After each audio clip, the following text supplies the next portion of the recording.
breaking news mbere yuko tujya mu byabo. Yego. Biravuga ko hari umunyamakuru ukomeye ufunze ndetse biranavugwa yuko yaba yafatiwemo hari ahantu. Asira gufatirwamo hari hasi. Yego. Uramuzi? Aya biravugwa ko nukuvuga hagazeho biravugwa ko ariko simuvuga. Akora iki umunyamakuru? Asanzwe nyine ari umunyamakuru ukora show w'imyidagaduro. Ibi turimo biravugwa yuko hari umunyamakuru rero w'imyidagaduro waba wafatiwemo hariya. Yes, ni hashimwe rugira ukidutije ubuzima, nizere ko mumeze neza cyane. Niba utameze neza cyane ihangane kandi ukomere mwisi, niko bimera. Uyu munsi birakunda ejo bikanga. Umunyarwanda ati bucya bucyana yanda. Of course nanjye mbifuriza amahoro n'urukundo ndetse mbashimira ko mudukurikira mudahwema kutwereka urukundo. Ni mwebwe mudutera imbaraga kandi no kuri Imana igibe imigisha myinshi koko itagabanyije. Of course niwe Jean d'Amour, nizera ko mumeze neza cyane. Iyi ni DGTV show. Uyu munsi niziye kuri kamera. Muribaza impamvu niziye kuri kamera ni iyihe? Hari inkuru butararana, hari inkuru butategereza ko ibona abasesenguzi cyangwa se muyisesengura bitewe yuko abari breakings. Hari n'inkuru biba ngombwa ukavuga ati umuntu ayimpaye ukunguku kandi nyihagazeho nago byaza kunshimisha cyangwa se source yatanga nago zaba zikomeye nk'izo ngewe natanga bitewe nuko iyo nkuru mba nyihagazeho. Ndi kumwe na cameraman Theo. Umeze neza? So meze neza. Watinye mikoro cyane ariko ndizera ko meze neza namwe muherere hirya no hino kwisingira ngo wenda mbere yuko tujya mu nkuru cyangwa se muri breaking news nzanye. Hari inkuru nahoze nsoma y'ubushakashatsi. Theo, nukubwira boss akazana igitsina gore mu kazi kuko ngo iyo ukundana n'umuntu mukorana bituma nahoze mbibona bavuga ngo iyo ukundana n'umuntu mukorana bituma mubasha kwihanganirana. Kwa gushwana kwa hato na hato ugasanga umuntu aravuga ati se barapfiki cyangwa se barapfiki utuntu twa hato na hato. Iyo ukundana n'umuntu mukorana mu kazi kamwe mubasha kwihanganirana. Niba wibuka neza muri segonderi cyangwa se mitekerereze y'abantu, hari nk'ukuntu umuntu yavugaga ati ngiye sinakunda umukobwa wo muri quartier, sinakunda umukobwa twigana, sinakunda umuntu dukora akazi kamwe, ngo nazajya ngira gutya kambona nagira gutya kambona. Ariko ubushakashatsi bwemeza yuko gukundana n'umuntu mukorana aba ari sawa. Ubwo abantu bakundana bakorana bose nizere yuko ibyo bintu baza guca muri comment bakaduha comment bakavuga ati ibyo bintu nibyo, niba koko bihanganirana cyangwa se bashwana bya hato na hato. Ni akantu kaba gaciyemo. Wenda nanone reka dutangire na breakings. Ndashaka kwinjiramo mumaze kujya muri mode, nanjye maze kujya muri mode 5/5. Reka mpere wenda kuri ngira ngo mwabibonaga ko hari akabari kamaze iminsi gafunzwe aho hakoragamo abakobwa babyina bambaye ubusa. Theo, ngiye hari ahantu naje kujyamo ndababwiza ukuri, barahafunze ariko nimvuga ngo naje kujyamo utaza kugira ngo ninjemo imbere. Naje kwinjira mu mikorere ya kariya kabari kuntu byabaga bimeze. Byansabye gutohoza nk'uko abarundi babivuga, abaturanyi bo mu Burundi babivuga. Byansabye gutohoza cyangwa se gushakisha guperereza amakuru y'ukuntu byabaga bimeze. Yari hatari. Ngira ngo Theo, sinzi niba biri bukunde cyangwa se bari bugire, ariko video ndazifite sinzi niba turi buzikoreshe wenda. Ahubwo umukunzi twari turi kumwe ejo, umuntu twakoranye ikiganiro ejo, uribuka ko yatubwiye neza uburyo binjira, ibyo basabwa, uko bigenda. Ejo yarabitubwiye neza, atubwiye ati ukimara kuhagera wakwaka agafone akagashyira ku ruhande, bakakubwira ati shira inote yawe y'icumi, ubundi winjire baguhe icyo ushaka. Ahubwo turibaza byamaze igihe kingana kuriya abantu batabizi. Nanjye hari igihe njya nibaza ibyo bintu bikandenga. Ni gute business imeze kuriya ikorwa agashira amezi angana kuriya nta muntu n'umwe wari wabafata ibaze. Ariko niba telefone cyaze hari abantu bazi guperereza amakuru no gufata amakuru, my brother, we wampaye iyi video, we wagiyeyo n'uburyo wayifashe nabyubashye. No kuvuga ngo wenda ku bantu batareba iyi video sinzi niba turi bicishemo, turaza kubivugana nyuma turebe niba byashoboka cyangwa se uri buhishe imyanya y'ibanga yabo, ubundi video ukaba wayishyiraho. Ni ukuvuga ngo bo kuntu byabaga bimeze, abinjiraga koko batanga 10,000 ugasiga telefone. Mu gusiga telefone rero iyo wabaga urimo imbere rwose babyinaga bambaye ubusa buri. Ako se kuko ni buri video uratuma tuza gushyiraho video niba nkubwiye ngo hari ikintu ngiye ngushinze kuba umbwira ngo uri umuntu wa showbiz wadanje ibintu bigerayo karakabura ka rutarakageraho wari wakagezemo mbwira wakagezemo wapi ngiye nago najya Sodoma na Gomora mpareba ni nko hari kino abanyarwanda bajya bavuga ngo uri umusirimu n'ubusirimu se kugera ahantu umuntu akumanturira yavuye uko yavutse. Hari icyo abanyarwanda bajya bavuga ngo kujya mu ruzi ubyita ikiziba, uzi koga kwishora mu ruzi ubyita ikiziba, uzi koga. Ariko hari nubwo umuntu abazi koga ushaka kugeraho ugasanga harimo arya babyita umuvumba cyangwa se harimo umuhengeri, kandi wari uzi koga bikaba byakugiraho ingaruka. Ni ukuvuga ngo sinzi ku bantu bajyagayo, nkeka ko reka turebe ku gitsina gore, turi igitsina gabo, ntabwo numva uburyo umuntu ashobora kumansurira imbere yambaye ubusa buri we ntibikwafekte mu buryo bw'umubiri. Byo bino biragoye tewo, biragoye byanga byakunda byakwafekta. Noneho ukuntu byabaga bimeze mu makuru uyu umuvandimwe yampaye nagiye kubaza, yajyagayo rwose yambwiye ko yagiye nk'inshuro nka 12, urumva 120 na ubwo kongeraho yo kunywera byagiye ajyayo se. Yego inshuro nka 12 kandi kwinjira 10,000 ni 120 kongera aya konsoma kongera yasizeyo none ahereza abo bantu bamansura bambaye ubusa. Okay, urakoze cyane. Miliyoni 10 niho tugeze rero. Ni ukuvuga ngo umuntu yajyagayo urukumva bakagera wenda nko ku ndirimbo ya gatatu bari kubikora ibyo ngibyo, bagira nko ku ndirimbo ya gatatu, noneho byatangiye ubwo nagiye nifashisha draft kugira ngo nze kubisoma neza, urukumva batangiye kwirara mu bakiriya. Ubwo abo ngabo babaga batangiye kwirara mu bakiriya, ndi kuvuga bari abakobwa bamansuraga. Noneho bamara kujya mu bakiriya, umukobwa wambaye ubusa akaza akakwegera akagukoresha ku myanya y'ibanga yiwe utayikozeho. Nakubwiye ko mbere na mbere uba wakoze iki, biba byakwafekse. Uba washatse nuvo mubiri wawe barangije gukurura yuko ugomba uba washatse igitsina gore mu magambo no kwanga ukigeraho kubera ubuzi ibintu bihabera n'ubundi ubuzi ikikujyanye cyane atirera agakora. Yego noneho yarangiza akagukoresha ku myanya y'imbere, nyine ku myanya y'ibanga yiwe, urukumva. Noneho yafata ukuboko kwawe akagukoreshaho, yarangiza akakubaza yamara kugukoresha ngo akakubaza ngo ngaho mpa felicitation. Si ihohoterwa ku gitsina gabo ko twagowe koko? Umuntu uraje ugiye kwinywera akantu, sibyo? Ugiye kwinywera akantu, yego, uhuriye n'umukobwa wambaye ubusa, yego, iki byonyine hari umuntu ukubwira ati ngwino nkujyana ahantu, nk'umukobwa akakubwira ati nsohokana ahantu, akakujyana ahantu habera ibyo bintu utarusanzwe. Yarangiza ikinjira ukuntu umuntu yambaye ubusa, kwambara ubusa abantu bamansura n'ubundi akenshi usibye utuntu babambaye tubakingirijeho akenshi none ni nk'ubusa, ariko ntibasanzwe baza ngo akagufata akaboko roroshize bakara ko gufata akaboko, yafataga ukuboko kwawe akagukoresha ku myanya y'ibanga ye. Yarangiza mu minota mike urumva icyabaga kibaye. Of course niba uri nomo mu buryo bw'umubiri, mu buryo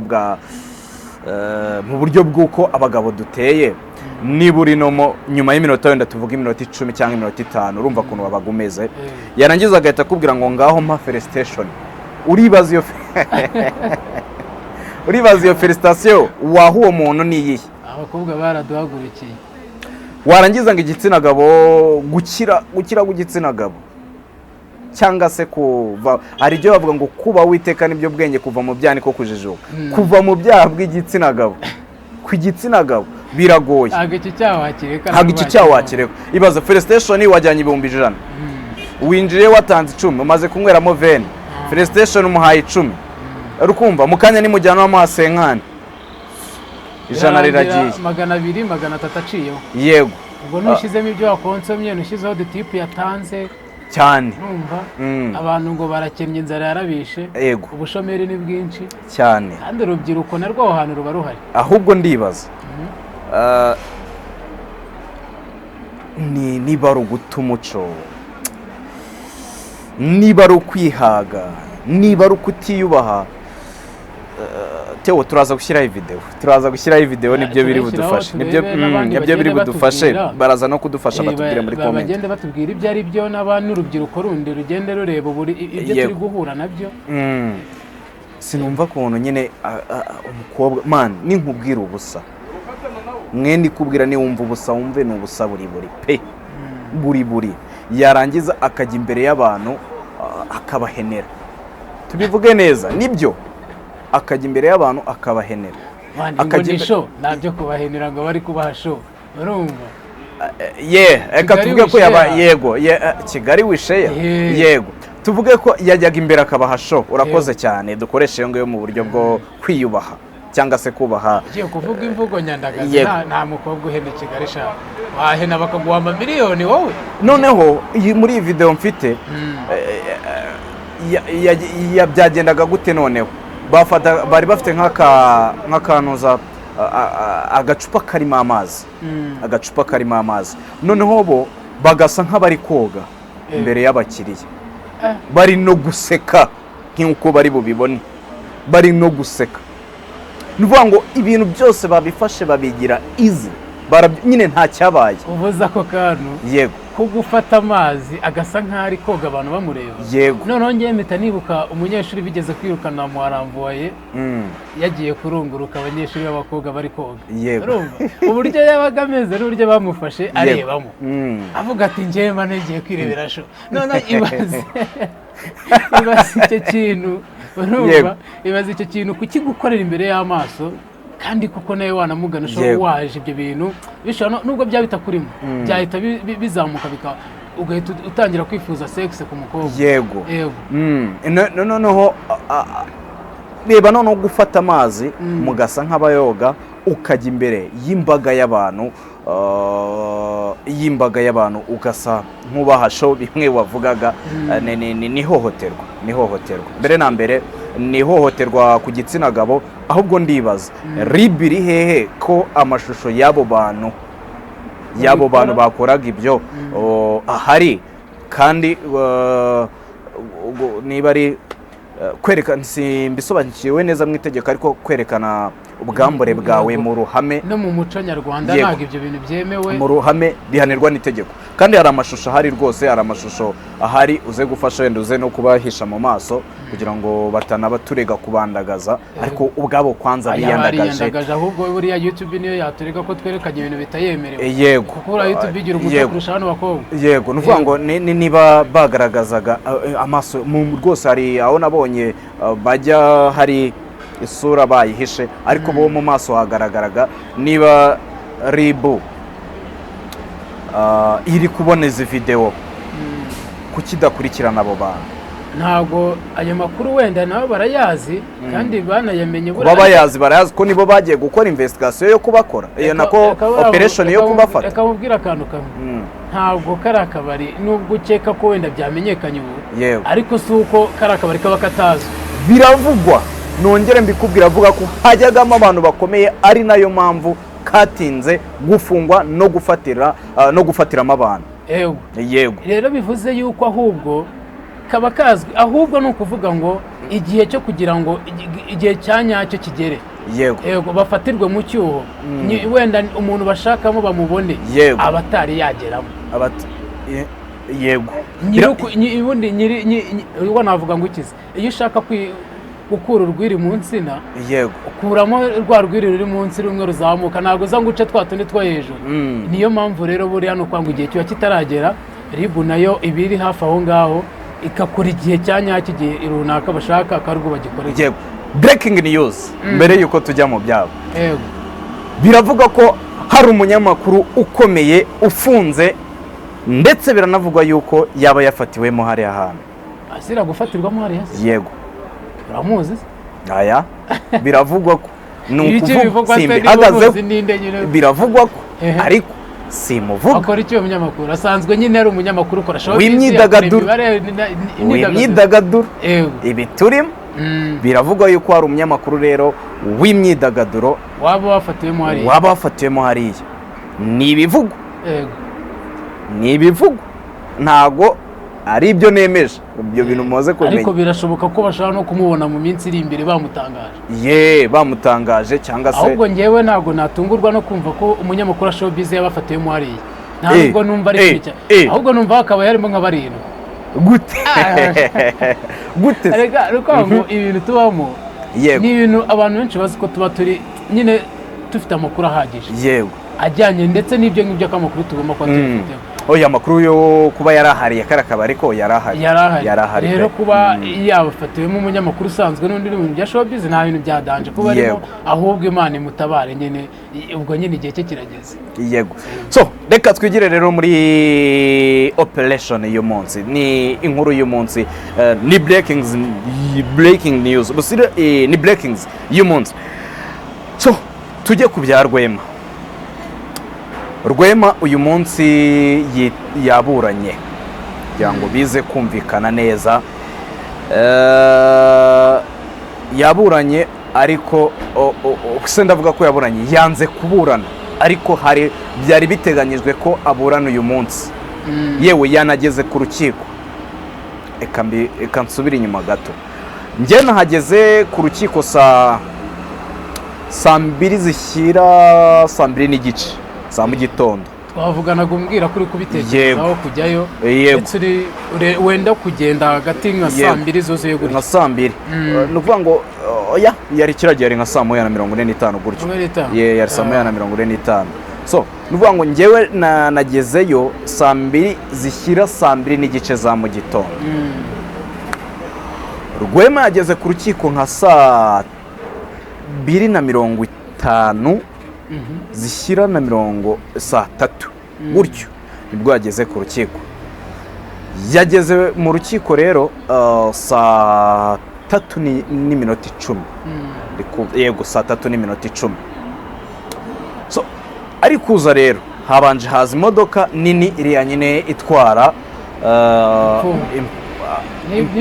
ni imfungwa ni abashinjwa nyine bita detained abagiye kuburana yego noneho nyuma yayo haza indi modoka iriya ya ribu nyine itwara n'ubundi abagiye kuburana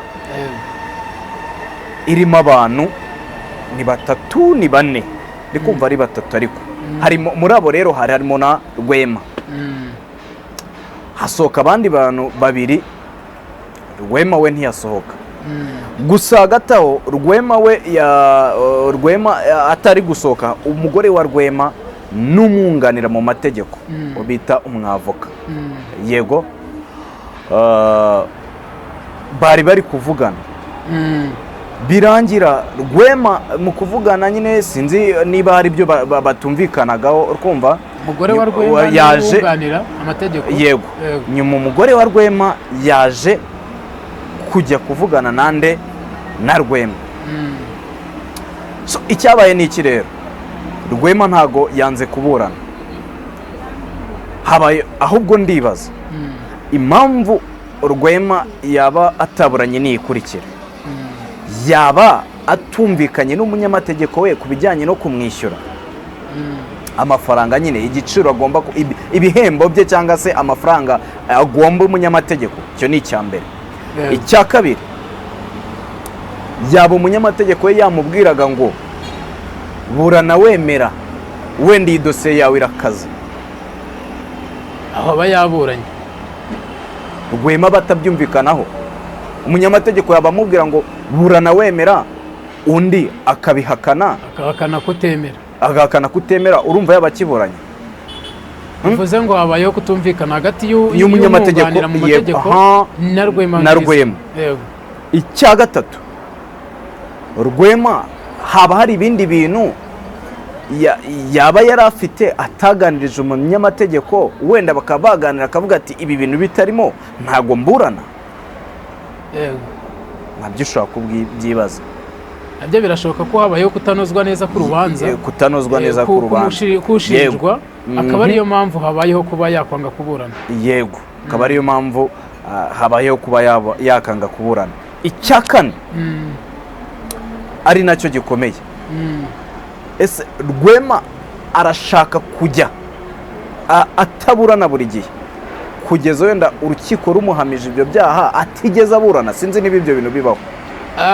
Icyumvikana ibyo ngibyo akomeje kubikora yasa nk'aho ari kwishyira muri risike nanone, kubera yuko babibara nk'aho ari kugora urubanza no kugora ubushinjacyaha. Ibyo rero nanone reka ko igihe icyo cyaha cyaramuka kimuhamye ashobora guhanwa byikubye nka kabiri kurenza igihano yari guhabwa. Ntabwo ntekereza ko ibyo bintu umwavoka yabimubwira cyangwa yabimugiramo inama.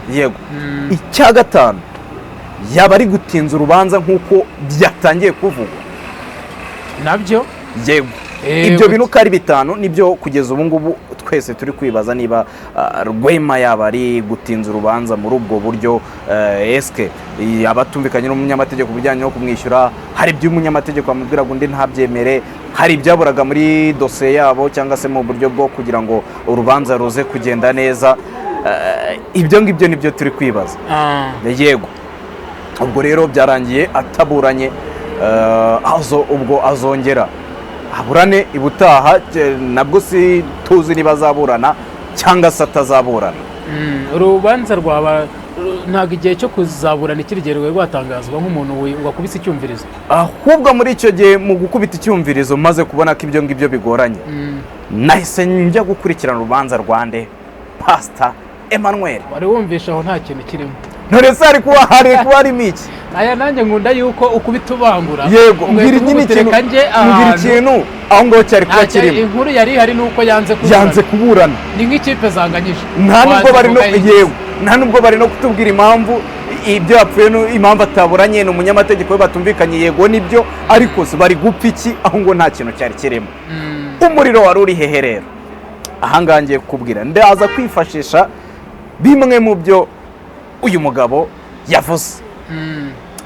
Bamwita Pastor Emmanuel, ngire ngo uramuzi. Pastor Emmanuel usubiye inyuma gato wasa nk'uwibutsa abantu, n'umwe wavuze ko yanyweye amaraso ya Pastor Theogene bakundaga kwita inzahuke. Nzahukesha. Ati ndi umwe mu bayanyweye. Yego, niba mubyibuka neza. Ariko buriya bigiye kuba nka kwa kundi muri Bibiliya bavuga bati uwicishije inkota ntazicishwe indi nkota, nibura rero bakamukora nk'ibyo avuga yakoze. Uretse arabihakana, wishinze umunyarwanda. Arabyemeye. Wimushinze. Aho rero mbwira rero byagenze. Wimushinze. Aho rero nagezeyo ryari. Vuga ati kagira inkuru. Kagira inkuru nanjye ndimbera kumva. Vuga ati kagira inkuru. Ushaka kwita wibaza ngo ese ko wari uri kwa Rwema byo uho wagezeyo ryari? Nka saa 4 n'igice. Saa 4 n'igice, oya saa 4 n'igice, nka saa 4 nka 50 gutyo. Urumva iyo uri muri ibyo ngibyo ibyo kura ku masaha ntubiza, ahubwo urakompera ari ukuntu buri gusa uri kwandika utunote ukareba ku masaha, ariko wahageze ukihagera directly utese ureba ku masaha. Sinzi niba ibyo bintu nawe bijya bikuba. Yego, nka saa 4 na 50, nka saa 5. Saa 5 zifunze rwose, saa 5 zuzuye. Nibwo uyu nguyu nawe yagiye imbere y'iki y'urukiko, cyangwa se imbere y'iki y'ubushinjacyaha, nande abamwunganira ndetse na perezida w'urukiko uyaburanaga nyine abacamanza. Ahubwo ntabwo wari wajya mu rubanza yewe gukurikirana urubanza rw'umuntu runaka. Reka nkubwize ukuri, yego, nta rubanza ndajyamo. Utabeshye, sindaregwa, nzakujyana sindarega, sindajya no kureba n'abantu. Ukurikirana se gukurikirana iby'imanza wapi. Reka rero nkubwira akantu utazi k'ibanga bitazanakubaho bikaba n'ikibazo. Ni ukuvuga ngo bariya bacamanza cyangwa se perezida w'urukiko niba ariko babyita ni perezida w'urukiko cyangwa perezida w'iyo dosiye. Perezida w'urukiko nyamara nubwo uvuga ngo nawe ugenda ngiye baravuga ati nyakubahwa perezida w'urukiko. Yego, okay. Ari perezida w'urukiko. Yego, ni perezida w'urukiko. Ni ukuvuga ngo bari perezida w'urukiko n'uwo bari kumwe niba ari akenshi aba ari babiri, ariko n'iyo ari batatu iyo bakinjira muri sale abari muri sale bose bahita bahaguruka. Yego. Nibo babaha go ahead yo kwicara. Yego. Niyo bagiye bahita bahaguruka. Abari muri sale bose nyine bahita bahaguruka. Iyo bamaze kugerayo nibwo abandi bicara cyangwa se bakaba banasohoka. Ikindi ntago iyo ari kugenda ntago perezida uko nabibonye perezida w'urukiko nabo bari kumwe ntago bajya bereka umugongo abari muri sale yo kuburana. Nibyo nabonye. Ikindi havuga uhawe ijambo. Izo nkuru nari nzize teori byo kuvuga nyine nko kuri kuzimbwira kuterekana umugongo n'utwo tuntu two guhaguruka agiye ntubona muri filime ariko se ndagira. Yego, nibyo rwose barahaguruka. Ahubwo ndibaza iyo udahagurutse ngo uba wasuzuguye urukiko wanabihanirwa. So reka twigire mu byantuza rero bya Pastor Emmanuel. Uri kunyumva? Turi kujana gatanu turi kujana turi kujana iby'abanyweye amaraso y'abantu. Ndaza kwifashisha ibi ngibi. Icyaha yagihakanye ndasoma umunsi ndasoma icyaha yagihakanye. Avuga ko yabivuze ngo yerekane inzira y'ubuzima bwe yanyuzemo. Turi kujana. Yavuze ko ibyo yabivugiye mu mwuka nta ruhare yagize mu rupfu rwande rwa inzahuke cyangwa se Pastor.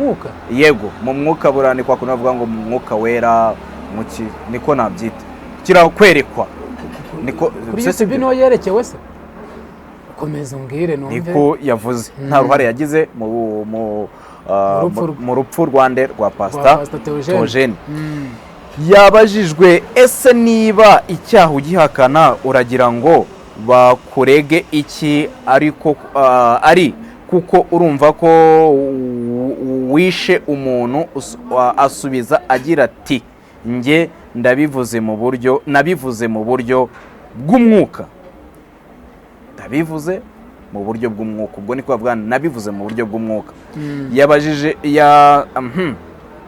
Yabajijwe itorero ashumbye avuga ko riba muri Kongo. Kuvuga itorero ashumbye ni nko kuvuga yego ni nko kuvuga itorero ayoboye. Yavuze yuko riba muri Kongo. Yavuze ko itorero ayoboye riba muri Kongo. Arangije arakomeza aravuga ati nge na Theogene twajyanye inyantende. Urukumva harya ubwo ni muri mu mujyi wa Bukavu. Ni inyandende mu mujyi wa Bukavu. Naje gutungurwa n'ukuntu nahasanze abapastor 8 bahano i Kigali. muri bo haribo abo nari nsanzwe nzi mpurirayo n'aba Uganda ndetse n'abo muri Kenya. Urumva abapasiteri batuyoboye mbere na mbere ndatwitseho ngaho. Urumva abapasiteri batuyoboye abapasiteri bo byabaye akamaramaza. Usibye ko ngewe ntari umwe mu bantu bakunda kubafokasingaho cyane cyangwa kubajajinga kubera ko imyuka yabo ku muganira atandukanye.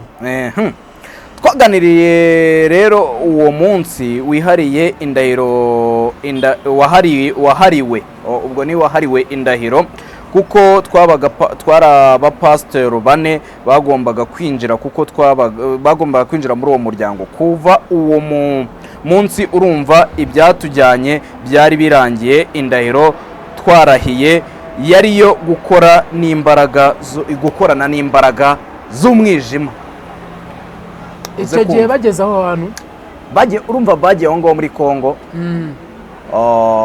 Bagiye kurahira indahiro yo gukorana n'imbaraga z'umwijima za Sekibi. Na Pastor Theogene yari ari icyo gihe ni kuyungu yari kuvuga. Aravuga ko we bariyo bajya kurahira indahiro y'umwijima. Iby'umwuka wera babivuyemo. Yego. Uraza uretse wumve wamuburanye urinde se kutari uriyo nyine ubwo ni yego nyine avuga ko bo bagiye kurahira indahiro z'imbaraga zo gukorana n'imbaraga z'umwijima niko we avuga muri rusange urumva twaraganiriye rero nari nsubiye inyuma twagarutse i Kigali nyuma yaho niho twaganiriye na Pastor Theogene cyangwa na Theogene tukavuga tuti iby'indahiro nta kintu bimaze tuganira njye nawe uko twarushagaho kubegera uko twarushagaho kubegera badutegeka isaha turyamiraho iyo twaryamaga twagiraga uburyo bwo gutumirwa mu nama roho ndetse uze wumve ukuntu asobanura roho zacu nizo zagendaga wibuke ko yavuze ko bakoranaga bari bagiye mu masezerano cyangwa se kurahirira gukorana n'imbaraga z'umwuka nako z'umwijima roho ubwo iyo baryamaga roho nizo zagendaga ubwo ni Pastor Emmanuel ni Pastor Theogene n'abandi bagiranye igihango cyangwa se n'abandi bari muri uwo muryango yavugaga hari amafaranga yahawe Theogene uburyo twayahabwagamo twahabwaga igikundiro gituma tubona amaturo menshi nyuma yaho hari amasezerano yabaye hagati y'abanyamuryango yo guhabwa miliyoni 100. Pastor Theogene ari mu bafashe amafaranga niko Pastor Emmanuel yaburanye mu rubanza avuga yego mbere yuko apfa twajyaga twumvaga ari ugukuramo amafaranga ubundi tugahita tubivamo urumva intego yari yabo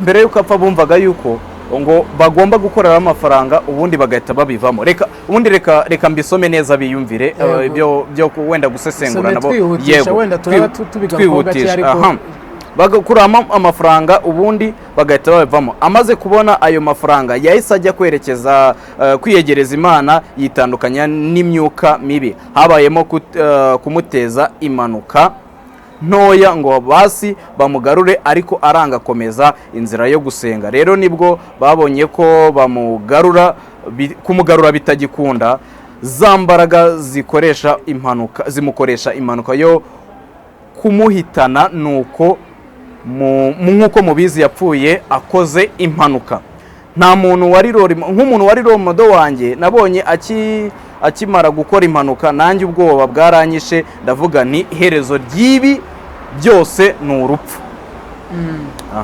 iherezo ry'ibi byose ni urupfu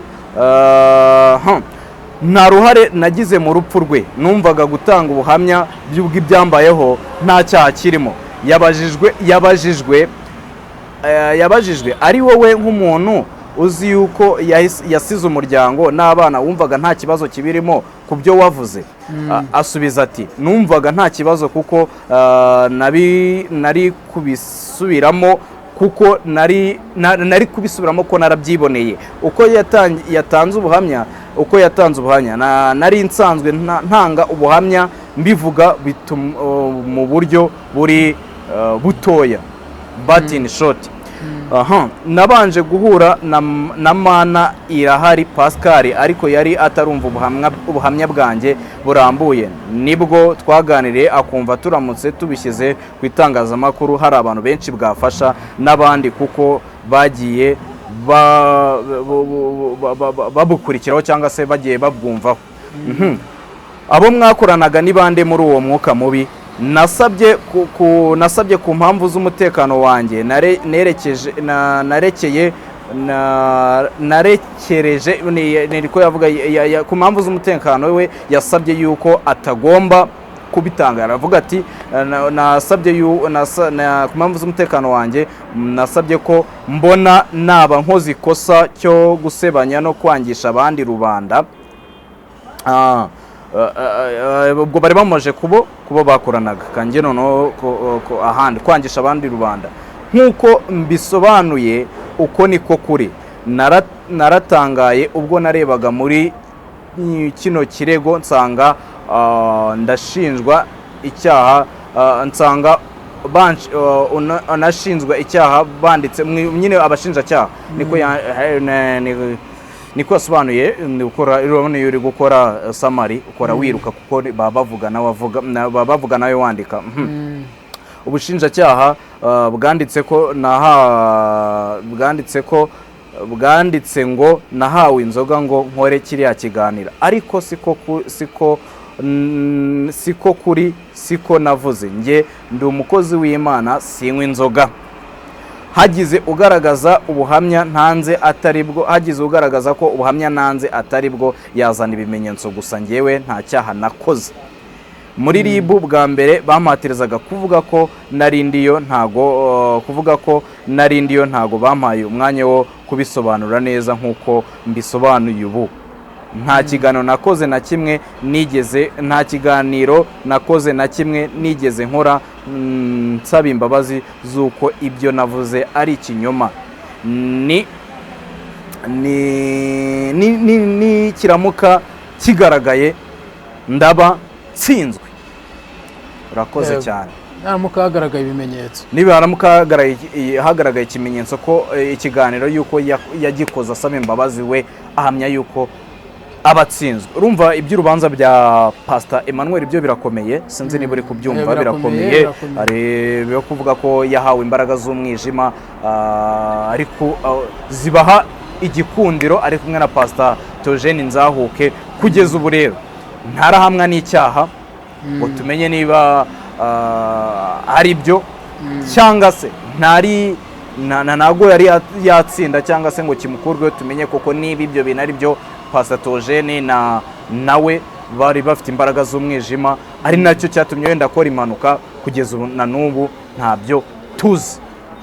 Ndumva nibyo nshimire we twatangiranye tukagerana no ku musozo. Nshimire we udahwema gukurikira DGTV show. Tuzabane mu bindi biganiro. Shalom, Astra Vista.